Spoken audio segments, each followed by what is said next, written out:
നമസ്കാരം. ട്രേഡ് വൈബിൻ്റെ മറ്റൊരു എപ്പിസോഡിലേക്ക് നിങ്ങൾക്ക് എല്ലാവർക്കും സ്വാഗതം.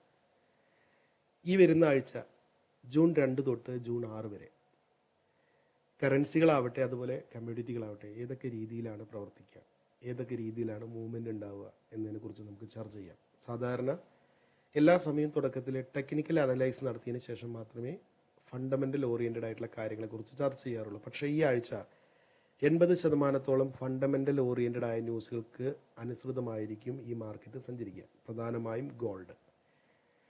നമ്മളിപ്പോൾ കണ്ടുകൊണ്ടിരിക്കുന്ന ഗോൾഡിൻ്റെ ഫണ്ടമെൻ്റൽ ന്യൂസുമായി ബന്ധപ്പെട്ട കാര്യങ്ങളാണ്. അതിൽ പ്രധാനമായും നമ്മൾ ചർച്ച ചെയ്യാൻ പോകുന്നത് US ഫെഡിൻ്റെ ചെയർപേഴ്സണായിട്ടുള്ള ജെറോം പവലിൻ്റെ സ്പീച്ചസുമായി ബന്ധപ്പെട്ടിട്ടുള്ള ഒരു കാര്യമാണ്. ഈ വരുന്ന തിങ്കളാഴ്ച ഇന്ത്യൻ സമയം രാത്രി 10:30 പവൽ എന്തു പറയുന്നു അതിനടിസ്ഥാനപ്പെടുത്തിയിട്ടായിരിക്കും ഈ മാർക്കറ്റിൻ്റെ മൂവ്മെൻറ്റ്. പ്രധാനമായും പലിശ നിരക്ക് കുറയ്ക്കുന്നതുമായി ബന്ധപ്പെട്ട രീതിയിലുള്ള ഏതെങ്കിലും ഒരു സ്റ്റേറ്റ്മെൻറ്റ് മുന്നോട്ട് വയ്ക്കുകയാണെങ്കിൽ ഗോൾഡ് 3217 അല്ലെങ്കിൽ 3100 താഴാനുള്ള സാധ്യത വളരെ വളരെ കൂടുതലാണ്.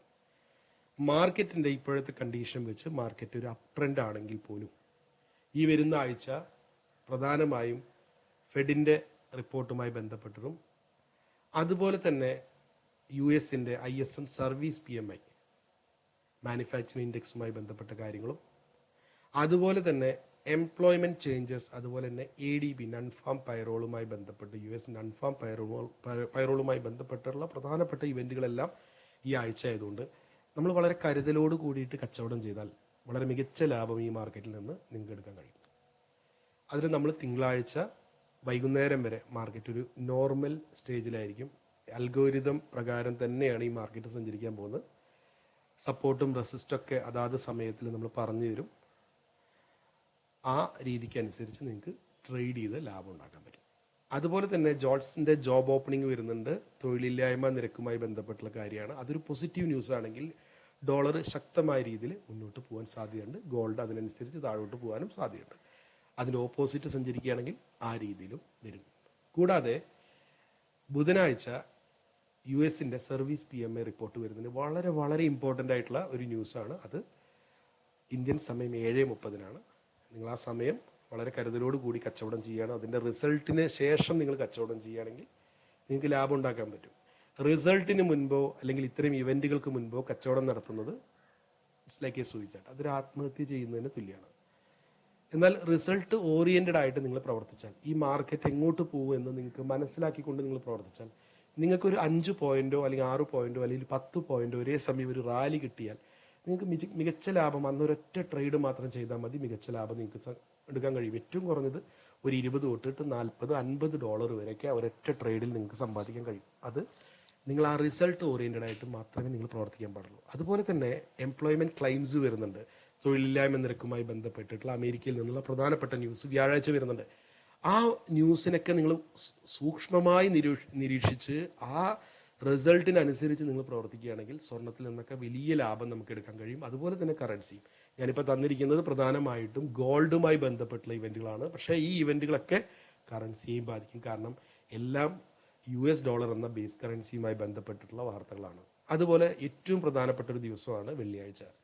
ADP നൺ ഫാം പൈറോൾ പോലെയുള്ള വളരെ പ്രധാനപ്പെട്ട ഒരു ന്യൂസ് വരുന്ന ദിവസമാണ്. ആ സമയത്ത് തൊഴിലില്ലായ്മ നിരക്കുമായി ബന്ധപ്പെട്ടിട്ടുള്ള പ്രധാനപ്പെട്ട ന്യൂസുകളൊക്കെ ഇന്ത്യൻ സമയം 6 മണിക്ക് വരുന്നുണ്ട്. അപ്പോൾ ഉച്ചയ്ക്ക് ശേഷം ട്രേഡ് ചെയ്യുന്ന നമ്മുടെ ഇന്ത്യൻ സമയം 6 മണിക്ക് ശേഷം ട്രേഡ് ചെയ്യുന്നവരൊക്കെ ഈ റിസൾട്ടുമായി ബന്ധപ്പെട്ടിട്ടുള്ള കാര്യങ്ങളായിരിക്കും അന്നും അതിൻ്റെ പിറ്റേന്ന് ലണ്ടൻ മാർക്കറ്റിലും റിഫ്ലക്റ്റ് ചെയ്യുക. അതുകൊണ്ട് സൂക്ഷ്മമായി നിരീക്ഷിക്കുക. ഇത്തരത്തിലുള്ള സംശയങ്ങൾ എന്തെങ്കിലും ഉണ്ടെങ്കിൽ എൻ്റെ പേഴ്സണൽ നമ്പറിലേക്ക് കോൺടാക്റ്റ് ചെയ്തുകൊണ്ട് സംശയങ്ങൾ ചോദിക്കുക. അറിയാത്ത കാര്യങ്ങൾ ചോദിച്ചുകൊണ്ട് മാത്രം കച്ചവടത്തിനിറങ്ങുക. നഷ്ടസാധ്യതകൾ ഏറെയുള്ള മാർക്കറ്റാണ് ഫോറക്സ്. പക്ഷേ നിങ്ങൾ കരുതലോടുകൂടി ക്ഷമയോടുകൂടി ഡിസിപ്ലിനോടുകൂടി കച്ചവടം ചെയ്യാൻ തയ്യാറാണെങ്കിൽ ലോകത്തെ ഏതു മാർക്കറ്റും സേഫാണ്. അത് ഫോറക്സ് മാത്രമല്ല, ഓരോ ഡൊമസ്റ്റിക് മാർക്കറ്റും സേഫാണ്. നന്നായി പഠിച്ച് ഫണ്ടമെൻ്റൽ ന്യൂസുകളെല്ലാം മനസ്സിലാക്കിക്കൊണ്ട് കച്ചവടം ചെയ്യുകയാണെങ്കിൽ വളരെ മികച്ച ലാഭം എടുക്കാൻ പറ്റും. അതോടുകൂടെ തന്നെ എൻ്റെ ടെക്നിക്കൽ അനലൈസും ഗോൾഡിൻ്റെ തരുന്നതായിരിക്കും. നമ്മൾ ഗോൾഡിൻ്റെ ചാർട്ട് എടുത്ത് പരിശോധിക്കുന്നതിന് മുൻപ് നമ്മൾ എടുത്തു നോക്കേണ്ട മറ്റൊരു പ്രധാനപ്പെട്ട ചാർട്ടാണ് DXY അല്ലെങ്കിൽ ഡോളർ ഇൻഡെക്സിൻ്റെ ചാർട്ട് എടുത്ത് പരിശോധിക്കണം. ഡോളർ ഇൻഡെക്സിൻ്റെ ചാർട്ട് എടുത്ത് പരിശോധിക്കുകയാണെങ്കിൽ 30 മിനിറ്റിൻ്റെ ചാർട്ട് എടുത്ത് നോക്കുകയാണെങ്കിൽ ഇപ്പോൾ നിലവിൽ മാർക്കറ്റ് മൂവിങ് ആവറേജിന് മുകളിലാണ്. ഒരു ബുള്ളിഷ് ട്രെൻഡ് എടുക്കാനുള്ള സാധ്യത വളരെ കൂടുതലാണ്. അപ്പം അങ്ങനെയാണെങ്കിൽ ഈ മാർക്കറ്റിൻ്റെ സപ്പോർട്ട് ഏരിയ എവിടെയാണെന്ന് നമ്മൾ ആദ്യം മനസ്സിലാക്കണം. ഈ മാർക്കറ്റിൻ്റെ സപ്പോർട്ട് ഏരിയ ഡോളർ ഇൻഡെക്സ് പ്രകാരം 99.200-ൻ്റെയും 99.281-ൻ്റെയും ഇടയിലാണ് ഇതിൻ്റെ സപ്പോർട്ട് ഏരിയ. അത് ബ്രേക്ക് ആവുകയാണെങ്കിൽ മാത്രമേ മാർക്കറ്റ് അവിടെ നിന്ന് ഇത് തിരിച്ച് ഏതുവരെ പോവും, ഏകദേശം 600 പോയിന്റ് താഴത്തേക്ക് പോകാനുള്ള സാധ്യതയുള്ളൂ. പിന്നെയുള്ള സപ്പോർട്ട് എന്ന് പറയുന്നത് 98.700 മാർക്കറ്റ് വീഴാനുള്ള സാധ്യത ഉണ്ട്. എന്നാൽ ഈ വരുന്ന ആഴ്ചയിലെ ഫണ്ടമെന്റൽ ന്യൂസുകൾ എടുത്ത് പരിശോധിക്കുകയാണെങ്കിൽ നിങ്ങൾക്ക് മനസ്സിലാവും ഡോളർ മുകളിലേക്ക് കുതിക്കാനുള്ള എല്ലാ സാധ്യതകളും ഒരുക്കി വെച്ചിട്ടാണ് ഈ ആഴ്ചയിലെ ന്യൂസുകൾ നമ്മുടെ മുന്നിലേക്ക് വരാൻ പോകുന്നത്. അപ്പം അങ്ങനെയാണെങ്കിൽ ആദ്യത്തെ ഒരു റെസിസ്റ്റ് എവിടെയായിരിക്കും? ഡോളറിൻ്റെ 99.657. അതായത് ഇപ്പം നിലവിലുള്ളതിനേക്കാൾ ഒരു 200 പോയിന്റോ മുകളിൽ, 250 പോയിന്റോ മുകളിൽ വരെ ഡോളർ സഞ്ചരിക്കാൻ സാധ്യതയുണ്ട് ഈ വരുന്ന ദിവസങ്ങളിൽ. അങ്ങനെയാണെങ്കിൽ ഡോളർ മുകളിലേക്ക് പോകുമ്പോൾ സ്വാഭാവികമായിട്ടും great British pound, Australian dollar, അതായത് ബ്രിട്ടൻ്റെ കറൻസി ആയിട്ടുള്ള പൗണ്ട്, അതുപോലെ തന്നെ ഓസ്ട്രേലിയൻ ഡോളർ, ന്യൂസിലാൻഡ് ഡോളർ, അതുപോലെ തന്നെ യൂറോ, അവയെല്ലാം താഴത്തേക്ക് പതിക്കാനുള്ള സാധ്യത വളരെ കൂടുതലാണ്. ഇത് നിങ്ങൾ പ്രധാനമായും നോക്കിക്കേണ്ട കോറിലേറ്റഡ് പെയർസ് ആണ്. ഡോളർ മുകളിലേക്ക് പോകുമ്പോൾ great British pound, AUD, Australian dollar, അതുപോലെ ന്യൂസിലാൻഡ് ഡോളർ, അതുപോലെ തന്നെ യൂറോ, ഇവയെല്ലാം താഴത്തേക്ക് വരാനുള്ള സാധ്യത കൂടുതലാണ്. എന്നാൽ USD JPY, ജാപ്പനീസ് യെൻ, അതുപോലെ തന്നെ US ഡോളറുമായി ബന്ധപ്പെട്ട് നിൽക്കുന്ന CAD, അതൊക്കെ മുകളിലേക്കും പോകാൻ, അതായത് US ഡോളർ ഡിമാൻഡ് കൂടുമ്പോൾ CADിൻ്റെ ഡിമാൻഡ് കുറയുമ്പോൾ USD CAD ഒക്കെ മുകളിലേക്ക് പോകാനുള്ള സാധ്യതയും നമുക്ക് തള്ളിക്കളയാൻ കഴിയില്ല. കാരണം മാർക്കറ്റ് ഇപ്പോൾ ഏറ്റവും താഴെ തട്ടിൽ നിന്ന് സപ്പോർട്ട് എടുത്തിട്ടുണ്ട്, അതൊരു സംശയം വേണ്ട. 200 പോയിന്റ് മുകളിൽ തന്നെയാണ് ഇപ്പോൾ സപ്പോർട്ട് നിൽക്കുന്നത്. ഓക്കെ, അപ്പോൾ നമ്മൾ ഈ ഒരു ന്യൂസും കൂടി എടുത്ത് പരിശോധിക്കുമ്പോൾ ഇവിടെ നിന്ന്, അതായത് 99.600 ബ്രേക്ക് ആവുകയാണെങ്കിൽ ഈ മാർക്കറ്റ് നല്ലൊരു റാലി പ്രതീക്ഷിക്കാം. ഏതുവരെ? ഒരു 400 പോയിന്റ്, 450 പോയിന്റോളം ഒരു റാലി നമുക്ക് പ്രതീക്ഷിക്കാം. അതിനനുസരിച്ച് ഗോൾഡും കറൻസിയും ഒക്കെ താഴേക്ക് പോകാനുള്ള സാധ്യതയും നമുക്ക് തള്ളിക്കളയാൻ കഴിയില്ല. ഇതുപോലുള്ള പോസിറ്റീവ് ന്യൂസുകളൊക്കെ പുറത്തേക്ക് വന്നാൽ സ്വാഭാവികമായിട്ടും ഡോളർ അതിൻ്റെ ശക്തി കാണിക്കും. ഡോളറിനെ പൂർണ്ണമായിട്ട് വിശ്വസിക്കരുത്. കാരണം താഴേക്കാണെന്ന് വിശ്വസിച്ചുകൊണ്ട്, ഗോൾഡിന് മുകളിലേക്കാണെന്ന് വിശ്വസിച്ചുകൊണ്ട് നിങ്ങൾ ഗോൾഡിലേക്ക് ബൈ പൊസിഷനിലേക്ക് ഒന്നും പോകരുത്. വിത്തൗട്ട് നോയിങ്, ഒന്നും അറിയാതെ പോയി കണ്ണു അടച്ച് ബൈ ചെയ്യുന്ന ഒരു പ്രവണത നമ്മളിൽ പാടില്ല. നഷ്ടപ്പെടാൻ സാധ്യത വളരെ വളരെ കൂടുതലാണ്. അതിൽ പ്രധാനമായും ഇവിടെ നിന്നായിരിക്കും മാർക്കറ്റിൻ്റെ റാലി നമ്മൾ കാണാൻ പോകുന്നത്. അത്തരത്തിലുള്ള റാലി വരുമ്പോൾ ആ സമയത്ത് ഗോൾഡ് ബൈ ചെയ്ത് കുടുങ്ങി നിൽക്കുന്ന അവസ്ഥ വരരുത്. യൂറോയോ GBPയോ ബൈ ചെയ്ത് കുടുങ്ങിയ അവസ്ഥയിലേക്ക് നിങ്ങൾ വരാൻ പാടില്ല. SL എല്ലാം പ്രോപ്പറായി വെച്ചുകൊണ്ട് നമുക്ക് ട്രേഡ് ചെയ്യാം. ആദ്യം നമ്മൾ ഈ ട്രെൻഡ് ലൈൻ എടുത്ത് പരിശോധിക്കുകയാണെങ്കിൽ നിങ്ങൾക്ക് മനസ്സിലാവും. ഈ ട്രെൻഡ് ലൈൻ പ്രകാരം ഇവിടെ നിന്ന് ഇത് ക്രോസ് ചെയ്ത് ഇവിടെ സസ്റ്റെയിൻ ചെയ്തുകൊണ്ട് ഈ രീതിയിൽ ഈ മാർക്കറ്റ് പോവാൻ നോക്കിയാൽ നല്ലൊരു റാലി നമുക്ക് എന്ത് ചെയ്യും? സെല്ലേഴ്സിന് കിട്ടും, ഗോൾഡിലാവട്ടെ കറൻസിയിലാവട്ടെ. അപ്പോൾ അതിന് റെഡിയല്ലേ? നോക്കി ട്രേഡ് ചെയ്ത് കഴിഞ്ഞാൽ നമുക്ക് നല്ല ലാഭം കിട്ടും. ഇത് ഡോളറിൻ്റെ ഇൻഡെക്സ് ആണ്. നമുക്ക് ഗോൾഡിലേക്ക് വരാം. നോക്കൂ, നമ്മളിപ്പോൾ കണ്ടുകൊണ്ടിരിക്കുന്നത് ഗോൾഡിൻ്റെ 15 മിനിറ്റ് ചാർട്ടാണ്. മുൻകാല റെക്കോർഡുകൾ എടുത്ത് പരിശോധിക്കുകയാണെങ്കിൽ 3350 നിന്ന് ഈ മാർക്കറ്റ് താഴോട്ട് വന്ന് 3250 വന്ന് തിരിച്ചു കയറി വീണ്ടും 3330 വന്ന് വീണ്ടും 3270. അതായത് താഴെ 20 പോയിന്റും മുകളിൽ 20 പോയിന്റും ഒക്കെ അഡ്ജസ്റ്റ് ചെയ്തുകൊണ്ടാണ് ഈ മാർക്കറ്റ് സഞ്ചരിച്ചത്. അതായത് താഴേന്ന് മുകളിൽ പോയി താഴേക്ക് വരുമ്പോൾ 20 പോയിന്റ് അവിടെ കുറഞ്ഞ് ഡിമാൻഡ് ക്രിയേറ്റ് ചെയ്ത് മുകളിലേക്ക് പോകുമ്പോഴോ 20 പോയിന്റ് കുറച്ച് റെസിസ്റ്റും വെച്ചിട്ടാണ് ഈ മാർക്കറ്റ് അവസാനം വന്നിരിക്കുന്നത്. എവിടേക്കാണ്? 3296 നിന്ന് കറങ്ങിത്തിരിഞ്ഞ് 3291 അവസാനിച്ച് ഒരു വളവ് വന്നിട്ടുണ്ട് അല്ലേ അവിടെ. ഈ വളവിന്റെ ലക്ഷണം എന്താ? നമ്മൾ റീറ്റെയിലേഴ്സിനെ ടോട്ടലി കൺഫ്യൂസ്ഡ് ആക്കുന്ന രീതിയിലാണ് ഇത് അവസാനിച്ചിരിക്കുന്നത്. നമ്മൾ എന്ത് ചെയ്യണം? നമ്മൾ വളരെ കരുതലോട് കൂടിയിട്ടായിരിക്കണം ഈ മാർക്കറ്റിനെ സമീപിക്കേണ്ടത്. അതിന് നമ്മൾ ആദ്യം 15 മിനിറ്റിന്റെ ഒരു ട്രെൻഡ് ലൈൻ വരച്ചു നോക്കണം. 15 മിനിറ്റ് ട്രെൻഡ് ലൈൻ നമ്മൾ വരച്ചു നോക്കിയാൽ നിങ്ങൾക്ക് ഇവിടെ എന്താ കാണാൻ കഴിയുന്നത്?